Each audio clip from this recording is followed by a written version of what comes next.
Hi, my name is April Carter. I'm one of the Mountain Shakers with Shake the Mountain Movement, and today is Motivational Monday. Today I'd like to talk about giving gratitude or honor to those people who have influenced you throughout your life. Now, in the Bible, there are different things that are remembered. We have communion that remembers Jesus for his death, burial, and resurrection. We have Passover. But then we also, in the world, have different holidays to honor people. We have Martin Luther King Day. We have Easter. We have Christmas. We have Veterans Day. We have Memorial Day. We have Mother's Day. We have Father's Day. We have all those days to honor people.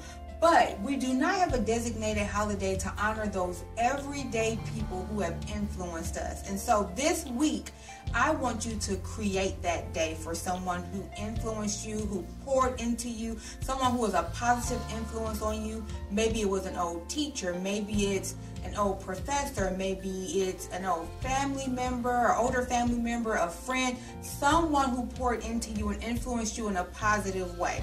And not only do I want you to honor them, I want you to call them. I want you to send them a card. And if they're not alive today, maybe you can call their family member. Reach out to one of their family members, the spouse, a child, because maybe they will appreciate hearing those words about their family member.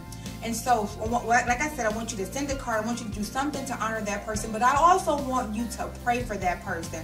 I want you to pray that God will bless them for blessing you. I want you to pray that God will honor them, that he will give them favor, that he will return unto them what they have given to you. And then also I want you to pray to God that he will show you how to bless someone else, how to pour into someone else, so it will go full circle.